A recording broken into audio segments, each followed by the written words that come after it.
dicabut ku malaikat tangtu urang teh sakara nyawa ngangeseg mapai urat beak tempo kudu pindah nyamperkeun ka alam barja geus waktu ninggalkeun lemur ngajuk-juk ka alam kubur menang ali geus diukur mahikeun awak sakujur keung wa geura dulu menang ali geus diukur mahikeun awak sakujur rek naon anu dibawa duit loba sawah lega menang ngumpul-ngumpul teh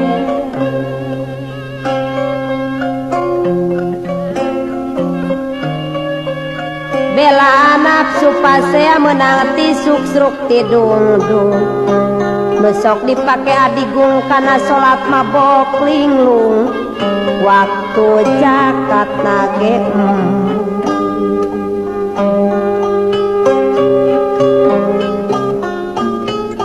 ibadah kateler-teler nepi kanyang kulu ngaler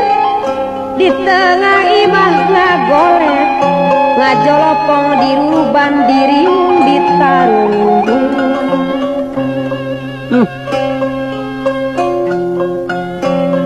diriung ditarungguan Paji Nurdin lagadar datang pasara dedeng istighfar wa nya age batilu mangis gampar pacampur jeung waas setan mah serimu puas setan mah serimu puas Masya Allah dang harta anu ngundung-ngundung pakaian duit satangtung ngan make boeh asiwung ditambah kai jeung padu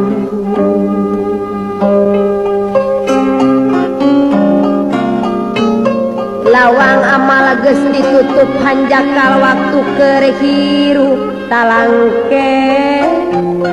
bet teu sanggup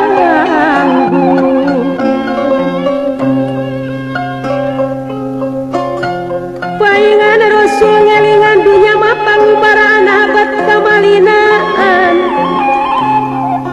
tong goyang teu nyubadanan ieu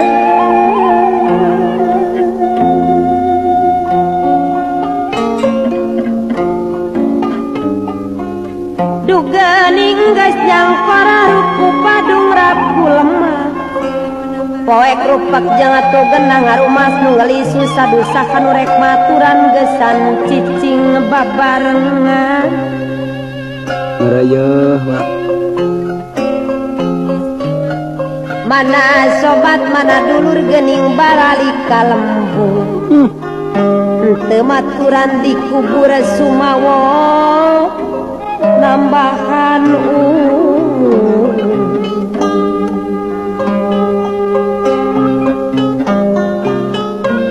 oge harta banda kuring nu dipukit berang peting cik mana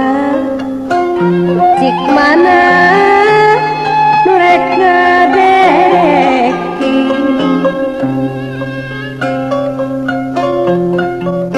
geuning geus kieu mah kuring hanjaka aduh kanjaka nya pasarip sukandi degetos sadia aman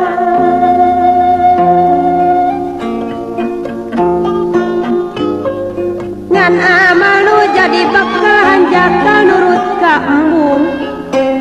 ngan harta nu digugulu ngecep budi ayeuna geuning kaduh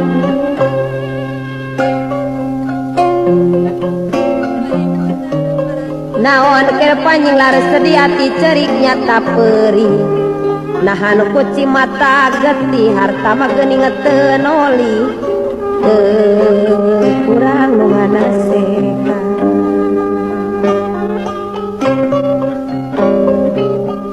geus ulah reksa sambat teguna geus kaliwat tong hantem hanjakalan panteu kurang nu ngelingan pek tanggung ngejawab sorangan gerak jawab pariksaan paremuta parantosan mangga urang lawan nyepan sugan sinarang jawa sugan ngajadi kamaslahatan nguping ieu pepeling mugisi jadi pang